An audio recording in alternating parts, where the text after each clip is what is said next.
guys, this is Mommy Beluga Investing. Hi there, back again here with me Rati and Mommy Beluga Investing. Today we're going to talk about Q&M Dental Group Singapore Limited with the stock symbol SGX QC7.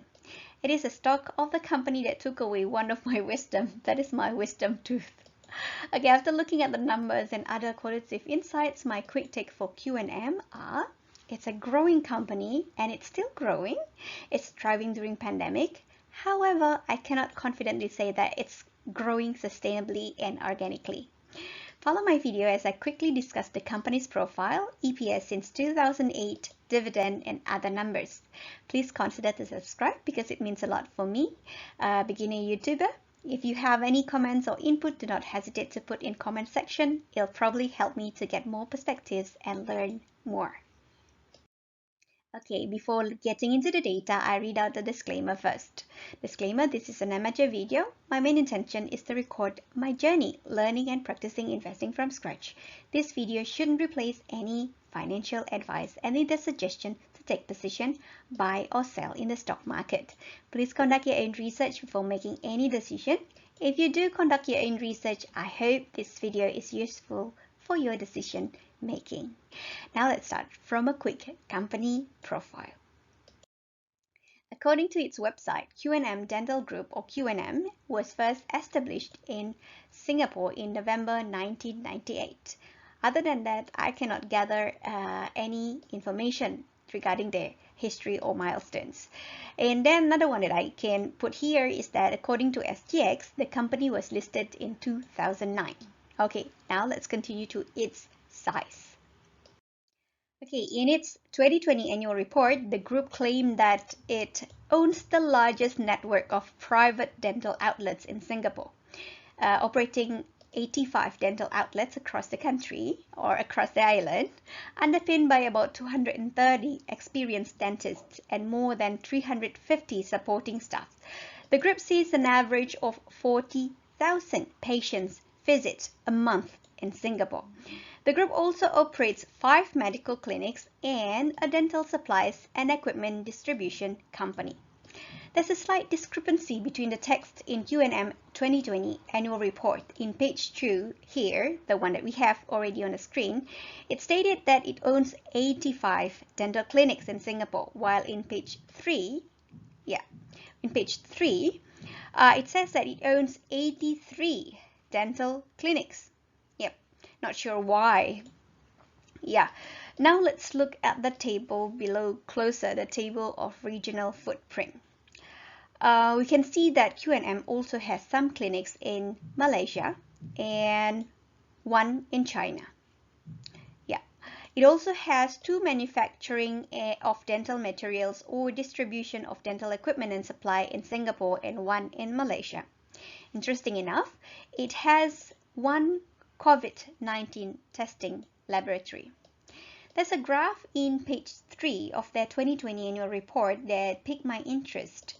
The graph indicates Q&M footprint in several cities in China, but I couldn't find what they are, whether they are clinic or other entities. I'm even more curious since the regional footprint, the table indicates that Q&M only has 1 clinic in China. My candidate interpretation for this, it may count dental centers, dental hospitals, and polyclinics that runs by AIOCSIN Q&M. Unlike Q&M here, AIOCSIN Q&M is a separate company where Q&M holds about 42% of its share. AIOCSIN Q&M is listed in SGX Catalyst Board. As of December 31st, 2020, it operated a total of 16 dental centers comprising 6 dental hospitals and 10 polyclinics in 8 cities in Liaoning province. However, the geography doesn't add up, so I mark this as a mystery for now.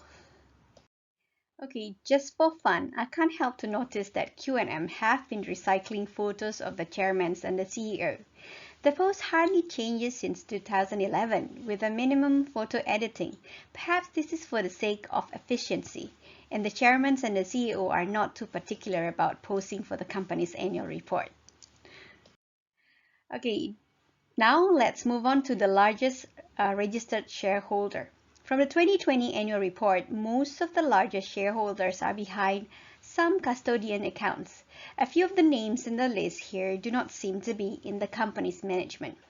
Okay, so that was a brief company's profile. Now let's continue with the company's performance. As usual, here I plotted Q&M earning per share for the last 12 years, since 2008. Noting that Q&M was listed in SGX since 2009. I also added a horizontal green dash line as a guide to zero level. Earning below this line indicates that the company is recording a loss for that particular year. Quickly, we can see that Q&M has never recorded a loss for the past 12 years. We can see that there was a high increase from 2012 to 2016, but there were also some dips in some of the years. There were several dips. The first one was in 2011, then 2017 through 2018. I like to check the dips more than the raise, as I think it will give me more insights into the company's health. The dip in 2010 seems to me to be a case of growing pains. As it's expanded its presence in Singapore and in the region, the operating costs increased faster compared to its revenue. One of the largest contributions is from the employment benefit, where it increased in employee headcount. I'm not too worried about this, as I think it is important to be able to retain talent, especially good talents. Okay, the dip in 2017 was attributed to the deconsolidation of Aoxin Q&M Dental Group Limited, or AQDM, from the company's account. In that year, Aoxin Q&M have been listed as a public company, and Q&M no longer is the sole owner of AQDM. So AQDM profit no longer hoarded by Q&M. Still in 2017, Q&M was also shredding some of its weight by divesting its subsidiary, Q&M Aesthetic and Laser Center Private Limited. I couldn't find anything special on the 2018 dip. The dip still contributed by the spin-off AQDM in 2017. On the other hand, Q&M grew more aggressively than usual. It opened up several new clinics and incorporated 2 new subsidiaries. They are QMDAI and QMCD. Okay, QMDAI focus in developing dental healthcare software, while QMCD focus in education, that is developing talent for dental industry. It seems that as the result of all of this, the operational costs have raised faster than the revenue. Particularly, the consumable costs increased by 5%, while only 2% increase in its revenue. So it's kind of growing pains for me. Okay, that was the EPS history since 2008. Now let's look at the company's dividend history. To see the sensibility of dividend payout, here I plotted 3 layers of information as usual. The first one is the dividend payout over the last 10 years this time, okay, which are plotted as red round markers connected by a thick red line, as we can see on the screen.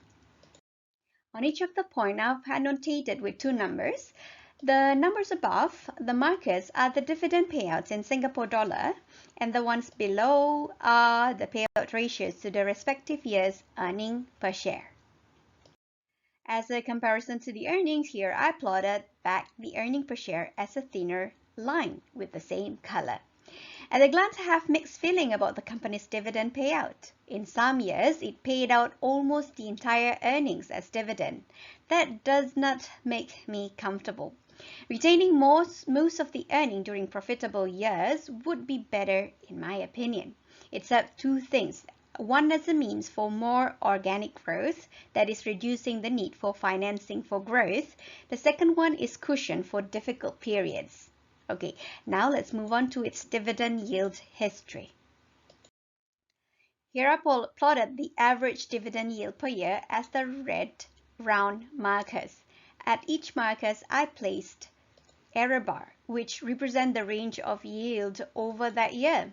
The variation in a year is caused by the volatility level of the share price. The yield increased if the share price decreased and vice versa. Okay, let's look at the graph that we have on the screen.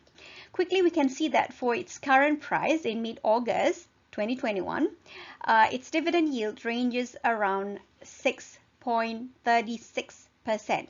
So far, it's record high compared to its previous year's dividend yield, which was mostly in the range of 1 to 2-ish%.